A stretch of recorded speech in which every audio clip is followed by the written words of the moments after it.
how much of a difference is there in the driving or handling or however making that adjustment from the late model to the modified?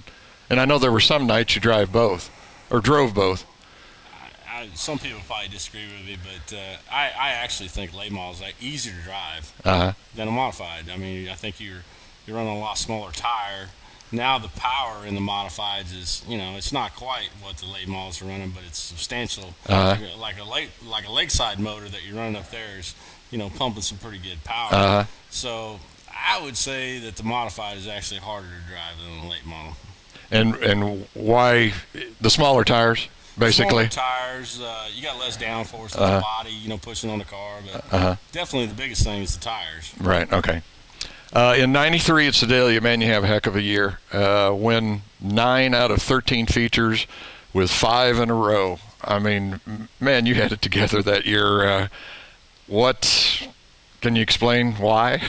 Not really. It's kind of a fluke deal. Jim Thompson called me and asked me to drive his car for him that year, and I accepted. And it was just one of those deals that it was old sweetie. And that car, I told people a monkey could drive this car. I said it's so easy to drive. And it just, everything clicked that year. Yeah. It's one of those years. One of those years. Yeah. Well, then in 2000, you are starting to run, or you can correct me if I'm wrong, but you're running some US MTS modified series. And you got an open weekend. And there's an open practice at Lakeside, and you guys decide to drop by there. What happened with that circumstance there? Well, he was racing a race at Moberly, and we'd come back. We was coming back through town. Somebody called me and told me that Lakeside was practicing. So we decided, hey, let's just go out there. We need to kind of work on the car anyways, and I'd kind of like to see what Lakeside's all about. I've never been there. And so we went out there and unloaded the car out of the trailer, and we still had all our US MTS stuff on, a big spoiler on the back, motor was covered up, wing on it, groove tires, we had everything. And when we roll that thing out of the trailer, and the tech guys, they just go crazy. Yeah, they're going crazy. Like, you can't run that stuff here. You got this, and this wrong. And we go like, we just come here to practice. We're not coming here to race.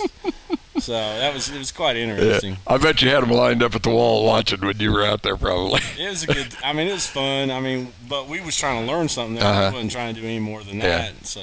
Okay, in that year 2000, though, I may have got ahead of myself a little bit, but anyway, Mick Lamb, who used to work with your dad in his cars, Sprints, and my dad drove Mick's Sprint cars. Okay, he sees you racing down at Sedalia and makes you an offer you can't refuse.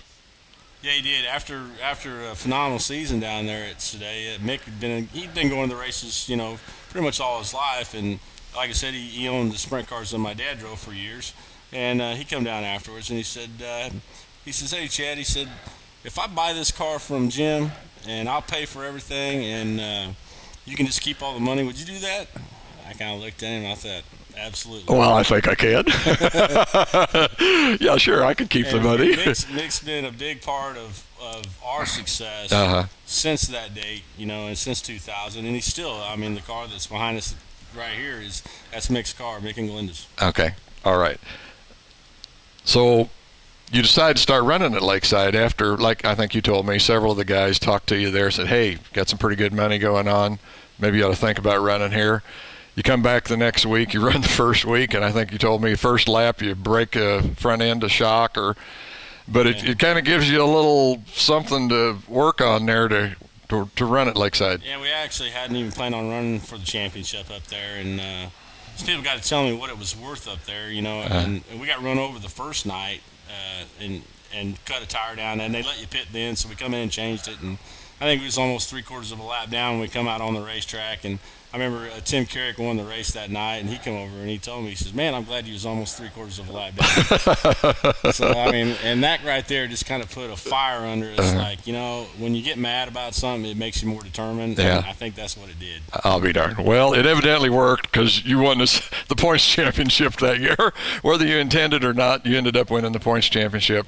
And this is where I want to talk about old Sweetie. Gee, what a car. All those wins at Sedalia with it, and then you bring it up to Lakeside, and it was a leaf spring car too, right? Not a coilover. Yeah, it was a leaf spring car. And what I want to ask you, I guess, is there occasionally a chassis or a car that comes along that just has it, and whatever, after you've driven it a few races or whatever, that, man, I got something here?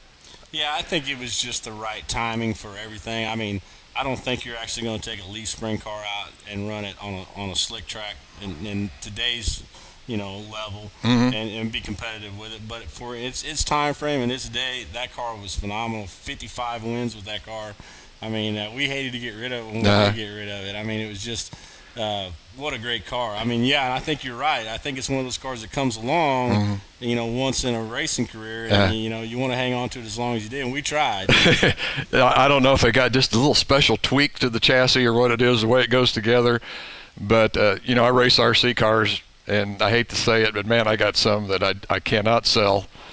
I've just done too well with them. You hang on to them and just keep them and say, man, that thing's got something special. Absolutely. I mean, that car's still winning races to this day. I was going to say, wanted to make sure everybody out there knew that's the car that Scotty Martin is driving into B Mods. So old Sweetie's still out there working.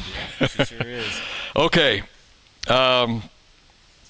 Chad, in the 25 years you've been driving, I know you told me about some of the highlights. You are one of only 2 or 3 drivers that at the fair, state fair, has won 2 classes in a year.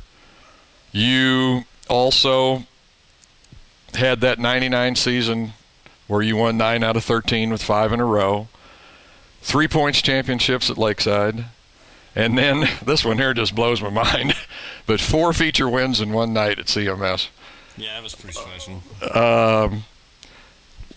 You eat Cheerios for breakfast or what? What's the deal on this? I don't think there's any secret to it. I mean, it's it's too bad Dave's not here, but Dave Hemmy's been with me for over 20 years, helping me, do this racing. And if it wasn't for him, I mean, a lot of this would not be, I couldn't, there's no way I could have done what I've done without Dave, no way. Got to have somebody behind you that's, is he a chassis man? Is that what you're saying? Helps with the setup? Or? He comes out here and works another 30 hours after he works his full-time job. Oh, really? I mean, he's all over the car, and everybody that's been in the races, they know who Dave is. Yeah, so. Okay. It's funny, a couple of years ago I had the opportunity to do some radio, and we interviewed several guys that were track champions for the year, and I think it was almost without a doubt as you went through those, it was pretty much, it sounds like what you're saying. It's somebody that is just really on top of the car. When you hit the track, you know it's ready. You got no worries. You just drive and know that it's going to do what it's supposed to. No, absolutely. You got enough worries as it is, but I don't have to worry about my car falling apart or something falling off of it. Not with Dave wrenching it. Yeah. Also, heard there might be some plans for this winter for some racing. Well, I'm trying to talk Eddie into going down to Florida for Speed Weeks, but I don't know whether that's going to happen yet or not. Yeah. We'll see. He hadn't made a decision yet, so we'll see. That'd be a fun time, probably really busy too. I'd love it. I mean, you're going to run 10, 11, 12 races, whatever you can race down there. Yeah. And, man, that'd be a good time. It'd give you a little jump on the season too, I think. Okay. One other thing I wanted to touch on, I was going to ask you about Lakeside, and I think you were saying you are going to maybe try some different venues this year and kind of move around. Yeah, we are. I mean, Eddie really didn't want to go to Lakeside last year, and run for the championship up there. I kind of talked him into it at the last minute, and after winning the first race, that kind of made a little bit of difference. And so with this year, we're just going to run some USMTS stuff, going to run some of the specials around the Midwest, and go from there. Okay. How long? 20 seconds. Just one thing I just wanted to touch on. Your mom won a special award this year at the car banquet. Woman of the Year? Woman of the Year. Woman of the Year. That's got to really, you looked like you were proud and honored and everything as you went up there. I was, absolutely. I think I was really proud because, I mean, she's been behind the scenes for so long and supported me and my dad for all these years. You couldn't ask for a better woman, and she definitely deserved it. Yeah. Okay, folks, we're going to have to wrap it up for Shop Talk with here at Chad Lyle in Lone Jack, Missouri.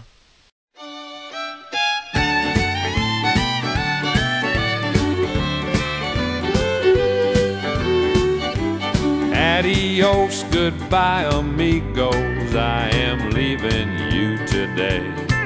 Ain't nobody around this town that's gonna miss me.